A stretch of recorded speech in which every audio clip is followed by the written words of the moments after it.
Bonjour, dans cet épisode je vais vous parler de est-ce que les Chinois font des confitures? Alors, voilà, je suis de bonne humeur, moi ça rigole plus là. Question, donc alors, attendez, on va tout refaire dans l'ordre. Bonjour, c'est Cédric Beau et bienvenue dans l'épisode 63 de la Chine, le chinois comment, c'est vraiment #LCLCCCV, votre podcast préféré, j'en suis certain, oui, en toute modestie. Alors, question aujourd'hui, question de qui? De Pascal qui me dit est-ce que les Chinois font des confitures? Merci pour ta réponse. Alors j'ai envie de dire pas de pain, pas de confiture. Non, il n'y a pas beaucoup de pain en fait en Chine et du coup il n'y a pas beaucoup de confiture. Mais il existe ce qu'on appelle un petit peu comme de la confiture aussi. Eh bien, enfin ça existe surtout dans le sud en fait de la Chine où ils aiment bien tout ce qui est sucré, les gâteaux et pourquoi pas le pain. Oui, ça existe.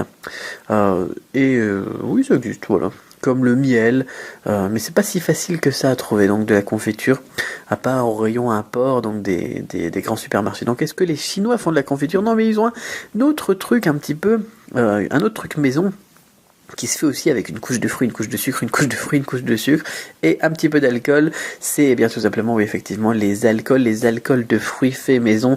Ça, c'est quelque chose qu'ils adorent faire. On voit des alcools de raisin, des alcools de yanmei, d'ailleurs, je sais même pas comment ça s'appelle yanmei en français, de fraises chinoises ou de je sais pas quoi. C'est pas des litchis, hein. C'est des yanmei, quoi. C'est super bon.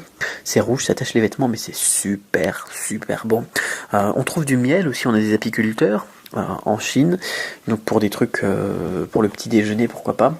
Mais alors est-ce qu'ils font de la confiture? Alors ma femme me dit oui, mais j'ai pas beaucoup plus de détails là-dessus, alors j'essaye de répondre avec mes connaissances à chaque fois, et du coup là c'est un petit peu limité, désolé Pascal, mais j'espère que tu retiendras le principe, pas de pain, pas de confiture, voilà, et pas de Nutella. Non, ce sera plus dur à trouver donc du coup en Chine et on n'en fait pas beaucoup, c'est pas courant, en tout cas pas comme en France. Dans les campagnes, les gens ils aiment bien faire leur confiture et de plus en plus à la ville ça revient.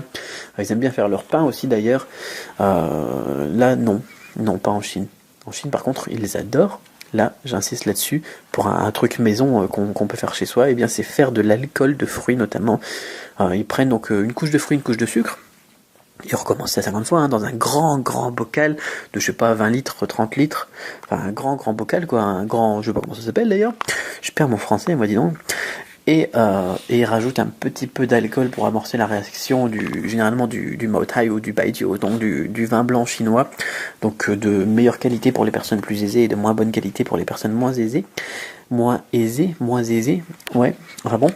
Et c'est un petit peu la même chose, la même culture, on va dire, que nous, la confiture en France. C'est-à-dire que les gens, ils vont échanger leurs alcools, ils vont s'en donner un petit bidon, ils vont discuter sur leurs techniques, ils vont aller goûter un petit peu les trucs des voisins et tout ça. Comme nous, on ferait avec les confitures, on offre un pot aux gens qu'on aime bien, et tout ça. Voilà. Donc, pour la logique culturelle, on retrouve à peu près la même chose, mais pour la confiture en elle-même, pas trop. Voilà, épisode très bref, mais j'ai pas envie de vous dire n'importe quoi et de choses qui ne serviraient à rien, alors on retiendra donc encore une fois, pas de pain, pas de confiture. Allez, posez-moi des questions sur du-chinois.com/question, je me ferai un plaisir d'y répondre dans un prochain podcast. Je vous souhaite un excellent week-end. N'hésitez pas à réagir, toujours réagir sur YouTube, ça me fait plaisir. Par exemple, je dis bonjour à Sébastien qui réagit presque systématiquement à tout ce que je publie. Et gardez l'esprit ouvert et ensemble on tue les préjugés.